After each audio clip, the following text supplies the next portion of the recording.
ಸ್ನೇಹಿತರೆ,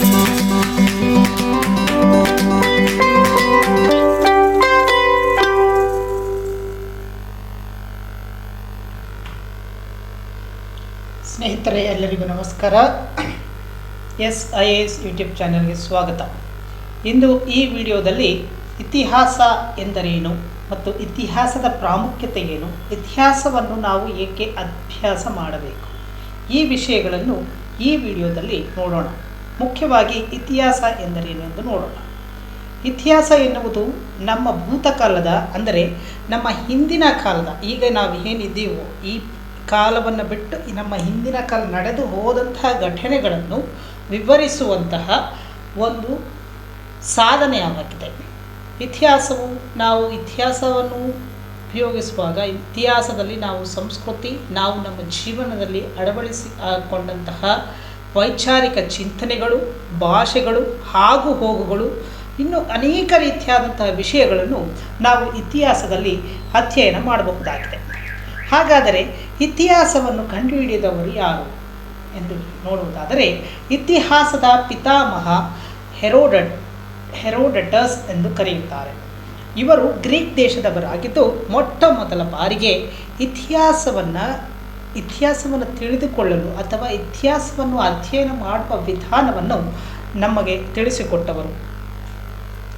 ಇತಿಹಾಸವನ್ನು ಹೇಗೆ ನಾವು ತಿಳಿದುಕೊಳ್ಳಬಹುದು, ಇತಿಹಾಸದ ಕಾಲವನ್ನು ಹೇಗೆ ನಾವು ತಿಳಿದುಕೊಳ್ಳಲು ಸಾಧ್ಯ, ಈ ಒಂದು ಘಟನೆಯು ಅಥವಾ ಈ ಒಂದು ಸಾಧನವು ಅಥವಾ ಈ ಒಂದು ವಸ್ತುವನ್ನು ಈ ಸಮಯದಲ್ಲಿಯೇ ಉತ್ಪತ್ತಿ ಮಾಡಲಾಯಿತು ಎಂಬುದನ್ನು ತಿಳಿದುಕೊಳ್ಳಲು ಅನೇಕ ರೀತಿಯಾದಂತಹ ಸಾಕ್ಷ್ಯಾಧಾರಗಳನ್ನು ನಾವು ಬಳಸಿಕೊಳ್ಳಬಹುದು. ಅದರಲ್ಲಿ ಮುಖ್ಯವಾಗಿ ನಾವು ಖಚಿತವಾಗಿ ಹೇಳಬೇಕಾದರೆ ನಿರ್ದಿಷ್ಟವಾಗಿ ಯಾವ ಸಮಯದಲ್ಲಿ ಆ ಘಟನೆ ನಡೆದಿದೆ ಅಥವಾ ಉಪಯೋಗಿಸಲಾಗಿದೆ ಎಂದು ಹೇಳಲು ಎರಡು ರೀತಿಯಾದಂತಹ ಸಾಕ್ಷ್ಯಾಧಾರಗಳನ್ನು ನಾವು ಉಪಯೋಗಿಸಿಕೊಳ್ಳಬಹುದಾಗಿದೆ. ಅದು ಸಾಹಿತ್ಯ ಆಧಾರಿತ ಸಾಕ್ಷ್ಯಾಧಾರಗಳು. ಸಾಹಿತ್ಯ ಆಧಾರಿತ ಸಾಕ್ಷ್ಯಾಧಾರಗಳು ಏನೆಂದರೆ, ದೇಶ ಸಾಹಿತ್ಯ, ವಿದೇಶ ಸಾಹಿತ್ಯ, ಅಂದರೆ ಭಾರತ ದೇಶದಲ್ಲಿರುವಂತಹ ಬರವಣಿಗೆ ರೂಪದಲ್ಲಿರುವಂತಹ ಸಾಹಿತ್ಯಗಳು ಅಥವಾ ಲಾವಣಿಗಳು, ಜಾನಪದ ಕಥೆಗಳು, ಸಾಹಿತ್ಯಗಳು ಅಂದರೆ ಸ್ಮಾರಕಗಳು ಅಂದರೆ ಹಂಪಿ, ಉದಾಹರಣೆಗೆ ಕರ್ನಾಟಕದಲ್ಲಿರುವ ಹಂಪಿಯಲ್ಲಿರುವಂತಹ ಕಟ್ಟಡಗಳು, ನಾಣ್ಯಗಳು, ಶಾಸನಗಳು, ಇತರ ಅನೇಕ ರೀತಿಯಾದಂತಹ ಅವಶೇಷಗಳನ್ನು ಉಪಯೋಗಿಸಿಕೊಂಡು ಆ ಒಂದು ಪ್ರದೇಶದ ಅಥವಾ ಆ ಒಂದು ಕಟ್ಟಡದ ಆ ಒಂದು ಘಟನೆಯ ಖಚಿತವಾದಂತಹ ಒಂದು ಸಮಯವನ್ನು ಅಥವಾ ಯಾವ ನಿರ್ದಿಷ್ಟವಾದ ಸಮಯದಲ್ಲಿ ಈ ಘಟನೆ ಅಥವಾ ವಸ್ತುವನ್ನು ಉತ್ಪಾದಿಸಲಾಗಿದೆ ಎಂಬುದನ್ನು ತಿಳಿದುಕೊಳ್ಳಲು ಸಹಾಯ ಮಾಡುತ್ತದೆ. ಎರಡನೆಯ ಆಧಾರ ಬಂದು ಪುರಾತತ್ವ ಆಧಾರವಾಗಿರುತ್ತದೆ. ಪುರಾತತ್ವ ಆಧಾರಗಳು ಯಾವುವು ಎಂದು ನೋಡುವುದಾದರೆ, ಮಾನವ ನಿರ್ಮಿಸಿದ ಮತ್ತು ಬಳಸಿದ ಭೌತಿಕ ವಸ್ತುಗಳ ಅವಶೇಷಗಳು ಪುರಾತತ್ವ ಆಧಾರಗಳಾಗಿರುತ್ತವೆ.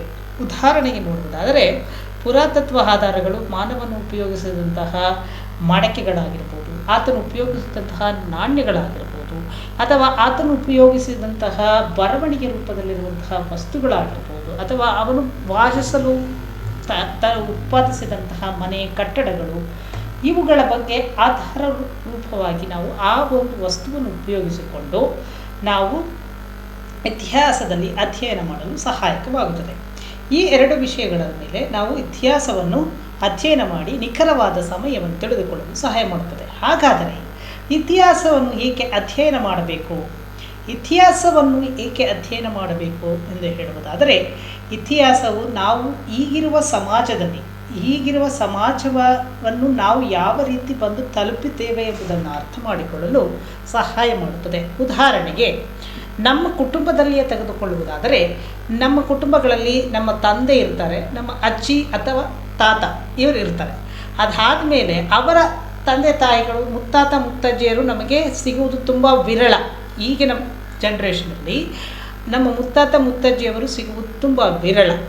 ಆದರೆ ನೀವು ನಿಮ್ಮ ಅಜ್ಜ ಅಥವಾ ಅಜ್ಜಿಯನ್ನು ಕೇಳಿದರೆ ಅವರ ತಂದೆ ಅಥವಾ ತಾಯಿಯ ಕಾಲದ ಸ್ಥಿತಿಯನ್ನು, ಅವರು ಯಾವ ಯಾವ ವಸ್ತುಗಳನ್ನು ಯಾವ ರೀತಿ ಉಪಯೋಗಿಸಿಕೊಳ್ಳುತ್ತಿದ್ದರು. ಉದಾಹರಣೆಗೆ ಪ್ರಸ್ತುತ ನಿಖರವಾಗಿ ಹೇಳ್ಬೋದಾದರೆ, ನಾವು ಇವತ್ತು ಧರಿಸುವಂತಹ ವಸ್ತ್ರಗಳು ವಿಧ ವಿಧವಾದಂತಹ ಒಂದು ಅಲಂಕಾರಿಕ ರೂಪದಲ್ಲಿ ನಾವು ಧರಿಸುತ್ತೇವೆ. ಆದರೆ ಹಿಂದಿನ ಕಾಲದಲ್ಲಿ ಈ ಅಲಂಕಾರಿಕ ವಸ್ತುಗಳು ಯಾರಿಗೆ ಮಾತ್ರ ಸೀಮಿತವಾಗಿತ್ತು.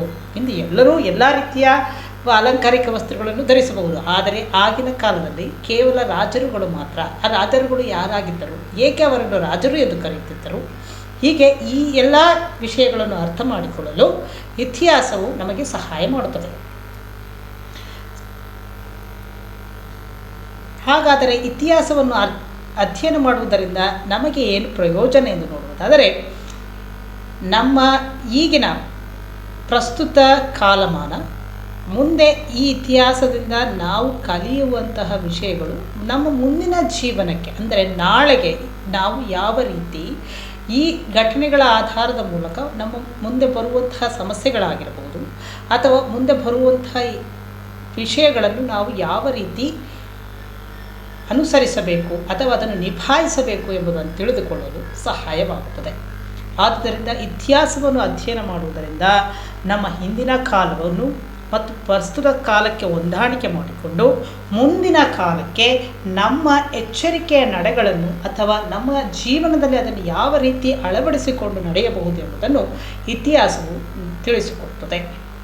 ಸ್ನೇಹಿತರೆ, ಇದಿಷ್ಟು ಇತಿಹಾಸ ಮತ್ತು ಇತಿಹಾಸ ಎಂದರೇನು ಎಂಬುದು ಇವತ್ತಿನ ವಿಷಯವಾಗಿತ್ತು. ಇಂದು ಡಾಕ್ಟರ್ ಬಾಬಾ ಸಾಹೇಬ್ ಅಂಬೇಡ್ಕರ್ ಹೇಳಿದಂತೆ, ಇತಿಹಾಸವನ್ನು ಮರೆತವರು ಇತಿಹಾಸವನ್ನು ಎಂದೂ ಸೃಷ್ಟಿಸಲಾರರು. ಆದ ಕಾರಣ ನಾವೆಲ್ಲರೂ ಇತಿಹಾಸವನ್ನು ಅಧ್ಯಯನ ಮಾಡಲು ಮತ್ತು ಅರ್ಥ ಮಾಡಿಕೊಳ್ಳಲು ಪ್ರಯತ್ನಿಸೋಣ. ಮತ್ತು ಈ ಇತಿಹಾಸವ ಅರಿತ ಮೇಲೆ ಇತಿಹಾಸದ ಆಧಾರವಾಗಿ ನಮ್ಮ ಪೂರ್ವಜರು, ನಮ್ಮ ಹಿರಿಯರು ನಡೆದುಕೊಂಡಂತಹ ರೀತಿ, ಅವರ ಅನುಭವಗಳನ್ನು ತಿಳಿದುಕೊಂಡು ನಮ್ಮ ಮುಂದಿನ ಜೀವನದಲ್ಲಿ ಅಳವಡಿಸಿಕೊಂಡು ಮುನ್ನಡೆಯಲು ಪ್ರಯತ್ನಿಸೋಣ. ಹಾಗೆಯೇ ನಮ್ಮ ಇತಿಹಾಸಕಾರರು ಭಾರತದ ಇತಿಹಾಸವನ್ನು 3 ಭಾಗಗಳನ್ನಾಗಿ ವಿಂಗಡಿಸಿದ್ದಾರೆ. ಅದರಲ್ಲಿ ಪ್ರಾಚೀನ ಭಾರತದ ಇತಿಹಾಸ, ಮಧ್ಯಕಾಲೀನ ಭಾರತದ ಇತಿಹಾಸ ಹಾಗೂ ಆಧುನಿಕ ಇತಿಹಾಸ ಎಂದು 3 ಭಾಗಗಳನ್ನಾಗಿ ವಿಂಗಡಿಸಿದ್ದಾರೆ. ಪ್ರಾಚೀನ ಭಾರತದ ಇತಿಹಾಸವು ಕ್ರಿಸ್ತಪೂರ್ವ 3000ರಿಂದ ಕ್ರಿಸ್ತಶಕ 985ರವರೆಗಿನ ಕಾಲಮಾನವನ್ನು ಪ್ರಾಚೀನ ಭಾರತದ ಇತಿಹಾಸದ ಕಾಲ ಎಂದು ಗುರುತಿಸಲಾಗಿದೆ.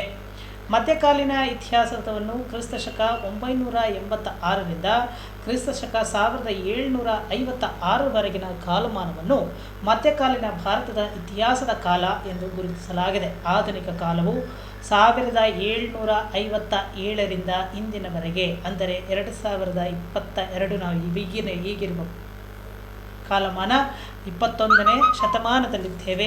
ಈ 21ನೇ ಶತಮಾನದ ಕಾಲವರೆಗಿನ ಆಧುನಿಕ ಕಾಲವನ್ನು ಆಧುನಿಕ ಭಾರತದ ಕಾಲದ ಇತಿಹಾಸ ಎಂದು ಕರೆಯಲಾಗುತ್ತದೆ.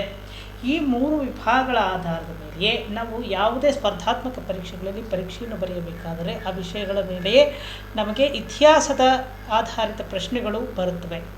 ಇವುಗಳನ್ನು ನಮ್ಮ ಮುಂದಿನ ವಿಡಿಯೋಗಳಲ್ಲಿ ಸವಿವರವಾಗಿ ಹಂತವಾಗಿ ತಿಳಿದುಕೊಳ್ಳೋಣ. ಸ್ನೇಹಿತರೆ, ಈ ವಿಷಯವು ತಮಗೆ ಉಪಯುಕ್ತವಾಗಿದ್ದಲ್ಲಿ, ಇದು ಮತ್ತೊಬ್ಬರಿಗೆ ಉಪಯೋಗವಾಗುವುದೆಂದು ನೀವು ಇಚ್ಛಿಸಿದಲ್ಲಿ ಈ ವಿಡಿಯೋವನ್ನು ನಿಮ್ಮ ಸ್ನೇಹಿತರೊಂದಿಗೆ ಹಂಚಿಕೊಳ್ಳಿರಿ. ವೀಕ್ಷಿಸಿದಕ್ಕೆ ತಮ್ಮೆಲ್ಲರಿಗೂ ಧನ್ಯವಾದಗಳು.